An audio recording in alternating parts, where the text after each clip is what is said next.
Тажикстандын президенти Эмомали Рахмон 12 мартта Кыргызстанга мамлекеттик сапары менен келди. Манас эл аралык аэропортунда аны Кыргызстандын мамлекет башчысы Садыр Жапаров тосуп алды.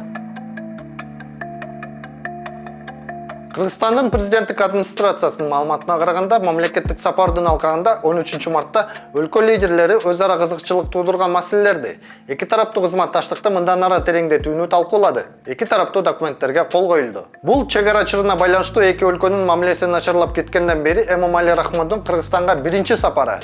Кыргызстан менен Тажикстандын ортосунда алака 2021 жылы апрель айында чек арада болгон кандуу окуядан кийин солгундап кеткен. 12 мартта аларча мамлекеттик жаратылыш паркында президент Садыр Жапаров менен Тажикстандын президенти Эмомали Рахмон мамлекеттик сапардын алкагында уюштурулган этно-маданий программа менен таанышты.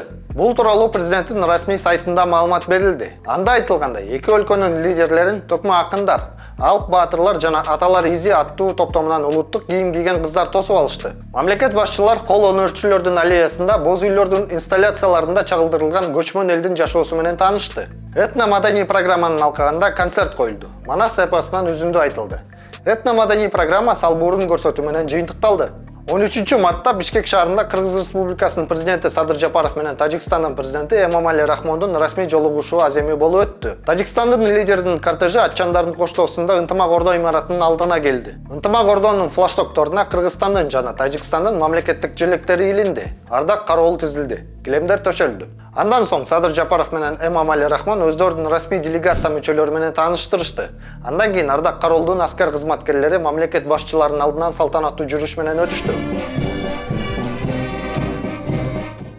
Ынтымак Ордо президенттик администрациясынын имаратында Кыргызстан менен Тажикстандын мамлекеттик чек арасы жөнүндө келишимге эки өлкөнүн президенттери Садыр Жапаров менен Эмомали Рахмон кол койду. Президент Кыргызской республики Жапаров Садыр Нургужоевич и президент Республики Таджикистан Эмомали Рахмон подписывают договор между Кыргызской республикой и Республикой Таджикистан о государственной границе и совместное заявление президента Кыргызской республики и президента Республики Таджикистан. Андан тышкары айыл чарба, экономика жана маданий гуманитардык жаатта кызматташуу тууралуу документтерге эки өлкөнүн тиешелүү жетекчилери кол коюшту. Кыргызстандын президенти Садыр Жапаров Кыргыз-Тажик чек арасы жөнүндөгү жетишилген келишимди тарыхый деп баалап, эки өлкөнүн саясий экономикалык байланыштарды жакшыртуу үчүн комплекстүү чаралар көрүлөрүн айтты. Кыргызстан менен Тажикстандын мамлекеттик чек арасы жөнүндө келишимге эки өлкөнүн президенттери кол койгондон кийин Баткен районундагы Кызыл Бел өткөрмө бекети эл аралык деңгээлде, ал эми Лейлек районундагы Кайрагач бекети эки тараптуу болуп кайра ачылды.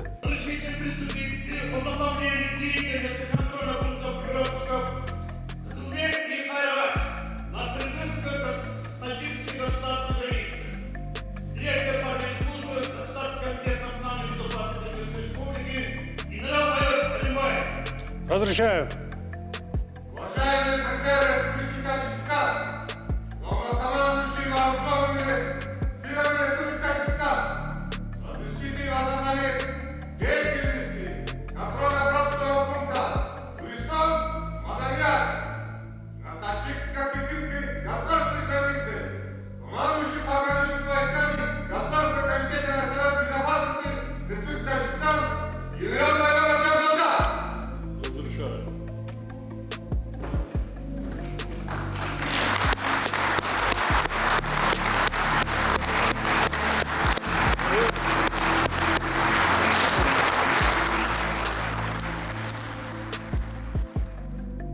Ал эми эки мамлекеттин чек арасында калган 3 өткөрмө бекетин ачуу этап менен ишке ашат. Эске сала кетсек, буга чейин Кыргызстан менен Тажикстан чек араны делимитациялоо жана демаркациялоо боюнча келишим долбоорун даярдаганы маалымдалган.